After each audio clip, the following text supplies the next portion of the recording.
الحمد لله رب العالمين والصلاة والسلام على سيد المرسلين وعلى آله وصحبه ومن تبعهم بإحسان إلى يوم الدين. أما بعد، أعوذ بالله من الشيطان الرجيم. بسم الله الرحمن الرحيم. ما كان محمد أبا أحد من رجالكم ولكن رسول الله وخاتم النبيين وكان الله بكل شيء عليما. وقال رسول الله صلى الله عليه وسلم أنا خاتم النبيين لا نبي بعدي أو كما قال عليه الصلاة والسلام. قابل عزت و احترام حضرات علماء کرام، میرے پیارے بچوں اور دینی بھائیوں، دوستوں، بزرگوں، ماشاءاللہ آج کے دن کی مناسبت سے مفتی معاذ صاحب نے کافی وافی کلام کر دیا اور موضوع بھی وہی موضوع تھا. مجھے اس وقت نبی کریم صلی اللہ علیہ وسلم کی ختم نبوت کے سلسلے میں کچھ کہنے کو حکم کیا گیا ہے، تو اس کی تعمیل میں کچھ کلمات ختم نبوت کے تعلق سے آپ حضرات کے گوش گزار کرنا چاہوں گا. آج کے دن کے ساتھ ختم نبوت کے مسئلے کو یہ مناسبت ہو سکتی ہے کہ آزادی ہو یا دنیا کی کوئی دوسری نعمت، وہ نعمت تب باقی رہ سکتی ہے جبکہ اللہ کے بنائے ہوئے اصولوں پر کوئی آدمی کاربند ہو، ورنہ سچ مچ ہر نعمت اللہ تبارک و تعالیٰ کی ناراضگی کے ساتھ مستقل ایک نقمت ہے. ہر رحمت اپنی جگہ ایک زحمت ہے. یاد رکھنا چاہیے کہ ختم نبوت کے مسئلے کو ہم لچھے دار تقریروں سے سمجھنے کے بجائے صاف صاف کچھ گفتگو سے سمجھیں اور اپنے دلوں میں اتاریں. ایک بات یہ یاد رکھنی چاہیے، مسلمان اللہ تبارک و تعالیٰ کے قائم فرمودہ اصول کے اوپر رہ کر مسلمان رہ سکتا ہے. اس سے سرمو انحراف کیا تو بہت سارے حالات میں، بہت سارے مواقع کے اوپر اس کی مسلمانی ڈاواڈول ہو سکتی ہے. اللہ کے حوالے سے ایک عقیدہ تو ہمارا یہ ہے کہ اللہ موجود ہے، اور دوسرا عقیدہ یہ ہے کہ اللہ ایک ہے. اس دنیا کا چلانے والا ایک سے زیادہ نہیں ہے. اگر کوئی آدمی اللہ کے وجود کا انکار کرے وہ دہریہ ہے، ملحد ہے، بے ایمان ہے، اور اپنے دامن کو جو ہے اسلام سے جھاڑ دینے والا. اگر کوئی شخص اللہ اور دنیا کے چلانے والے کے وجود کا تو معترف ہے، اقرار کرتا ہے، مگر اس کے ایک ہونے کا قائل نہیں ہے، تو یہ بھی ایسا ہی کافر ہے جیسے اللہ کو نہ ماننے والا آدمی کافر ہے. ایک سے زیادہ اس دنیا کے چلانے والے ہو نہیں سکتے. یہ ہمارا عقیدہ ہے. کچھ اسی طرح کا عقیدہ ختم نبوت کے سلسلے میں بھی ہمیں دو ٹوک سن لینا چاہیے. حضرت محمد الرسول اللہ صلی اللہ علیہ وسلم اللہ تبارک و تعالیٰ کے سچے پیغمبر اور رسول ہیں. یہ ایک مستقل عقیدہ. اگر کوئی آدمی آپ کی رسالت کا انکار کر دے تو اپنی جگہ کے اوپر وہ دائرہ ایمان سے باہر نکل جائے گا. ایک گھڑی کے لیے بھی وہ مومن باقی نہیں رہ سکتا. اسی طرح ایک دوسرا عقیدہ بھی آپ کی شخصیت و ذات کے ساتھ جڑا ہوا ہے، اور وہ یہ ہے کہ حضرت محمد الرسول اللہ صلی اللہ علیہ وسلم اللہ کے آخری رسول ہیں. سلسلہ نبوت آپ پر ختم ہو جاتا ہے. اگر آپ کے بعد کسی اور کو کوئی شخص نبی تھوڑی دیر کے لیے بھی باور کرے، یہ آدمی بھی ایسے ہی دین و ایمان سے رخصت ہو جاتا ہے جیسے آپ کی نبوت کا منکر رخصت ہو جاتا ہے. بہت دو ٹوک انداز میں ان دونوں کے مساوات کو سمجھ لینا چاہیے کہ نبی کی رسالت کا اعتراف ایمان پر باقی رہنے کے لیے جس درجہ ضروری ہے، اسی درجہ آپ کے آخری نبی ہونے کا اقرار بھی مومن کے لیے، مومن باقی رہنے کے واسطے ضروری ہے. یاد رکھیے حضرت عیسیٰ علیہ نبینا علیہ السلام قرب قیامت میں تشریف لائیں گے، اور رسول اکرم صلی اللہ علیہ وسلم کی حدیثوں میں اور آپ کے ارشادات میں اس سلسلے کی واضح تعلیمات موجود ہیں کہ حضرت عیسیٰ چوتھے آسمان سے تشریف لائیں گے، 40 سال تک آپ کا اس دھرتی کے اوپر قیام رہے گا، دھرتی امن و امان سے بھر جائے گی، لوگوں کے جی کی چاہت ہوگی کہ اور کچھ سال جی لیں۔ حدیث شریف میں یہ آتا ہے کہ لوگوں کا جی چاہے گا کہ ہم اور جئیں، اس سے بہترین جنت نشان دنیا اور کہاں مل سکتی ہے۔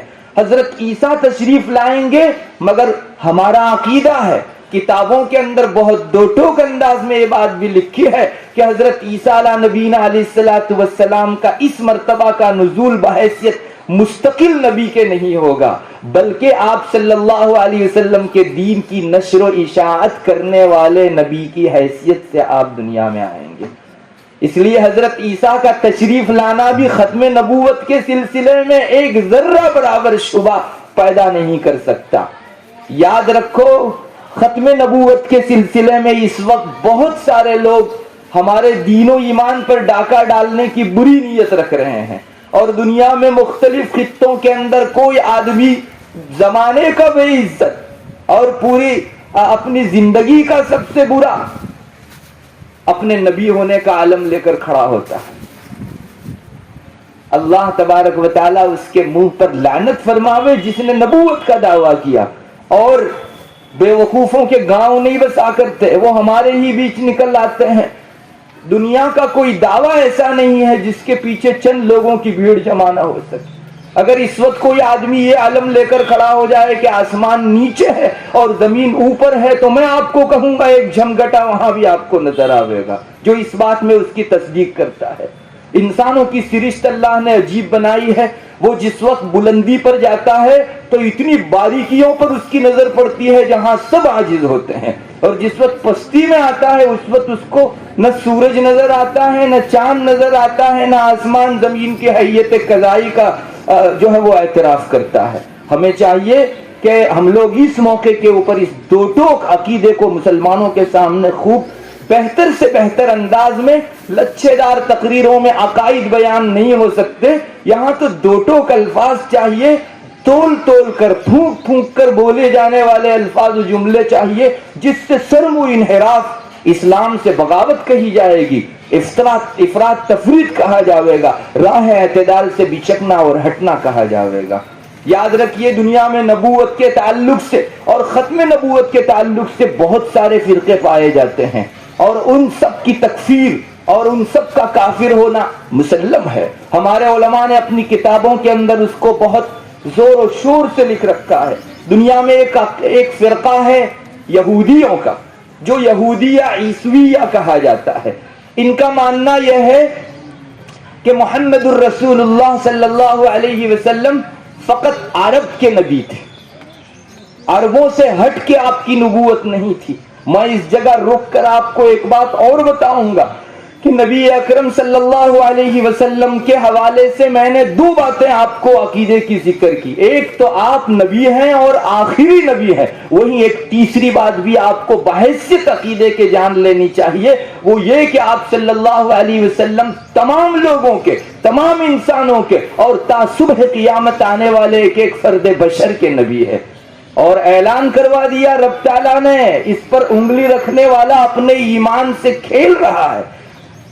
قل یا ایھا الناس انی رسول اللہ الیکم جمیعا الذی لہ ملک السماوات والارض، لوگو میری جانب سے اعلان سن لو کہ میں تم سب کی طرف نبی بنا کر بھیجا گیا ہوں۔ جیسے اللہ کا ملک اور اس کی سلطنت جہانگیر و عالمگیر ہے اور ہمیشہ کے لیے رہنے والی ہے، ویسے میری نبوت بھی جہانگیر و عالمگیر ہے، ایک ایک فرد بشر کا میں نبی ہوں۔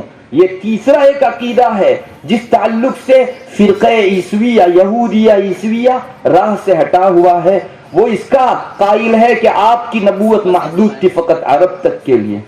ایک دوسرا عقیدہ رکھنے والی جماعت اس دنیا میں جرمیہ کی پائی جاتی ہے، اور ان کا کہنا یہ ہے کہ نبی تا قیامت وقتاً فوقتاً گاہے بگاہے آتے رہیں گے۔ نبی کریم صلی اللہ علیہ وسلم کی ختم نبوت کا یہ فرقہ بھی معترف نہیں ہے۔ اس وقت ایک فرقہ دنیا میں رافضیوں کا پایا جاتا ہے، اکثر رافضیوں کا، شیعوں کا یہ خیال ہے کہ نبی کریم صلی اللہ علیہ وسلم کے بعد حضرت علی کو نبوت دی گئی، الیاذ باللہ۔ میں یہ ہر جگہ حکم لگاتا نہیں چلوں گا، آپ سب حضرات سے کلیہ شروع میں ذکر کر دیا ہے کہ نبی کی ختم نبوت سے چھیڑخانی کرنے والا آدمی کافر ہے، اور ان سب فرقوں کے متعلق جو ہے کفر کا حکم ہماری کتابوں کے اندر مستور اور لکھا ہوا ہے۔ تو ایک فرقہ اکثر رافضیوں کا یہ ہے کہ یہ سلسلہ نبوت جو ہے حضرت علی رضی اللہ تعالی عنہ کے اوپر جا کر تمام ہوتا ہے، بلکہ رافضیوں کا ایک فرقہ یہ کہتا ہے کہ حضرت علی کے بعد بھی ایک امام آئیں گے اور ان کو بھی نبوت ملے گی۔ یہ بھی جو ہے فرقہ ختم نبوت سے کھیلنے کی وجہ سے اور اس عقیدے کا انکار کرنے کی وجہ سے دائرہ ایمان سے باہر ہے۔ غالی روافظ کا ایک فرقہ کہتا ہے کہ بزیغہ، جس فرقے کا نام بزیغہ ہے اور بیانیہ ہے، ان کا قول ہے کہ بزیغ ایک شخص اور بیان ایک شخص، یہ دونوں کے دونوں نبی کریم صلی اللہ علیہ وسلم کے بعد رسول ہوئے ہیں۔ ان دونوں کی بھی کتابوں کے اندر تکفیر کی گئی ہے۔ غالی صوفیہ کی ایک جماعت اور فلسفیوں کا کہنا ہے کہ دل کی صفائی کرنے سے مقام نبوت تک پہنچا جا سکتا ہے۔ یہ لوگ بھی دائرہ ایمان سے باہر ہے۔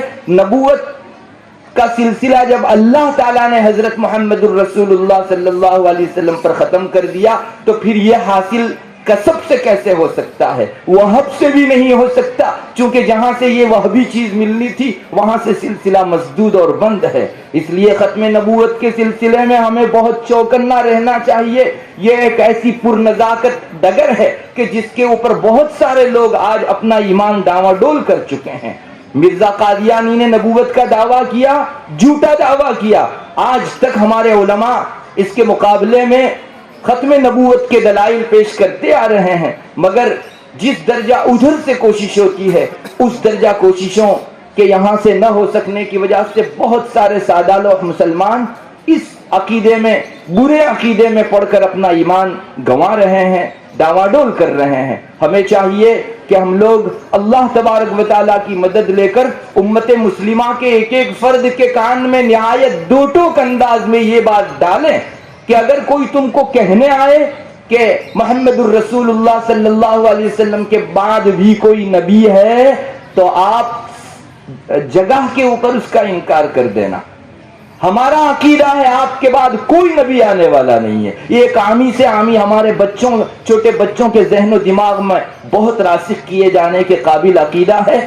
آج مجھے معاف کیجئے، مسلمانوں کے حوالے سے جہاں ہم کو یہ شکایت ہے کہ مسلمان ختم نبوت کے عقیدے کے سلسلے میں پکا نہیں ہے، اور 50 سال کے مسلمان کے سامنے جس وقت یہ عقیدہ پیش کیا جاتا ہے کہ مرزا قادیانی یا شکیل بن حنیف جو ہے مسیحیت کا دعویٰ کرنے والا نبی ہے، تو بڑی آسانی سے 50 سال کے اسلام کو اس کے ہاتھ میں رکھ دیتے ہیں۔ اس کی بنیادی وجہ میں آپ کو بتاؤں، تھوڑا غور کرنے سے معلوم ہوا کہ ہمارے ان بچوں کو اپنے بچپنے کے اندر ان کی عقیدے کی پیاس بجھائی ہی نہیں جاتی۔ مجھے معاف کریں، یہ انگریزی تعلیم کے بھوت نے اور عصری تعلیم میں حد درجہ گھس جانے اور متوغل ہو جانے نے ہماری مٹی پلید کی ہے۔ آخر ہمارا بچہ آج سے 15-20 سال پہلے جب مکتب میں قرآن سیکھتا تھا تو وہیں ساتھ ساتھ وہ عقیدوں کی موٹی موٹی باتیں بھی سیکھ لیا کرتا تھا۔ آج گھنٹہ بہت ہو گیا مکتب کے لیے، 1 گھنٹے سے زیادہ، چونکہ عصری تعلیم نے سارا وقت لوٹ لیا، ڈاکہ ڈال دیا، میں صاف کہوں گا۔ چونکہ ہمارے مکتب کی تعلیم پر اگر کسی کی یلغار ہوئی ہے تو عصری تعلیم کی ہوئی ہے۔ یہ بچہ اس وقت کے اندر قرآن سیکھے گا، اللہ کے رسول کی سیرت سیکھے گا یا عقیدہ سیکھے گا؟ یاد رکھیے، بچوں کو ہم نے ان کے بچپنے کے اندر موٹے عقیدوں سے محروم کیا۔ یہ بچہ بڑا ہو کر اگر کسی وقت مرزا قادیانی کے اس نرغے کا شکار ہو جائے یا شکیل بن حنیف کے اس جال میں اور نیٹ میں پھنس جائے، کوئی بعید نہیں۔ اور میں تو 2 ٹوک کہوں گا، اس بچے کو جہاں اللہ کی طرف سے اپنے اس اچھے عقیدے کو کھو کر کافر ہو جانے کے سلسلے میں پوچھا جائے گا، آپ سن لیجئے، اس کے وہ ماں باپ اس کے وہ گارجین اور اس کے وہ ولی بھی اتنے ہی درجہ مکلف ہوں گے. رب تعالیٰ محشر میں ان سے بھی پوچھے گا. بلکہ میں تو سمجھتا ہوں یہ بچہ اپنے باپ کا دامن پکڑ کر اللہ کے حضور کھڑا کرے گا, اللہ اگر مجھے میری بدعقیدگی کے سلسلے میں مجرم ٹھہرایا جاتا ہے تو میرے اس جرم میں سب سے بڑا حصہ میرے باپ کا ہے, جس نے مجھے عقائد سے جو ہے ناواقف و ناہنجار رکھا تھا. اللہ کے سامنے ان ماں باپ کو کوئی جواب نہیں ہوگا. خدا را اپنی آخرت کو جو ہے سنبھالیے. کبھی ایسا بھی ہوتا تھا پچھلے دنوں ہمارے یہاں گھروں میں اچھے خاصے عقیدے کی اصلاح ہو جاتی تھی, چنانچہ مائیں اپنی اولاد کو بار بار یہ بات بولتی تھی, اللہ ہے, اللہ ایک ہے, دیکھو اللہ دیکھ رہا ہے. لیکن اب گھروں کے اندر دوسری چرچائیں, انگریزی تعلیموں کی تہذیب چل رہی ہے, یہ عقیدے بھی ختم. حضرت نبی کریم صلی اللہ علیہ وسلم کا 24 گھنٹے میں ماں باپ کے منہ پر ایک مرتبہ بھی ذکر گھر میں نہیں آتا. جو بچہ اپنے گھر میں عقائد کی بنیادوں سے اتنا بے بہرا رہا, اس بچے کو اگر کوئی دوسرا فرقہ آ کر دبوچ لے بہت سہل ہے, کوئی تعجب کی چیز نہیں ہے. میں مسلمانوں سے کہوں گا اپنی اسکولوں کے اندر 1 گھنٹہ اس کا رکھیے مستقل, جس میں موٹے موٹے عقیدے سکھائے جائیں. تعلیمات کے اندر ماں باپ اپنے گھروں کے اندر بھی بچوں کے اوپر مستقل اس سلسلے میں محنت کریں, اور ساتھ ہی ساتھ مکتب کے اندر بہت پرزور درخواست ہے کہ ایک پیریڈ اس کا مستقل رکھا جائے جس میں بچوں کو عقیدے سکھلائے جائیں. اگر مکتب اس ضرورت کو پورا نہیں کر رہا ہے, میں سمجھتا ہوں مکتب کی خدمت ادھوری ہے. اگر اس میں ماں باپ بھیجنے میں کوتاہی کرتے ہیں تو اس سب کا بار ماں باپ کے سر ہے. اگر اہل مکتب اس سلسلے میں کوتاہی کرتے ہیں, اللہ کے یہاں اہل مکتب جوابدار ہیں. اللہ تبارک و تعالی ہم سب کو عقیدہ ختم نبوت پر تا دم موت جمے رہنے کی توفیق مرحمت فرماوے. اور جو لوگ اسلام کی اس روشنی سے نکل کر کفر کی گھاٹیوں میں ٹامکٹوئیاں مارنے لگے ہیں, اللہ ان کی باریابی کی شکل پیدا فرماوے. وآخر دعوانا الحمدللہ. ہمیں عالم و قاری حافظ قرآن بننا ہے, مدرسہ اکرما میں ہم کو بھی انسان بننا ہے.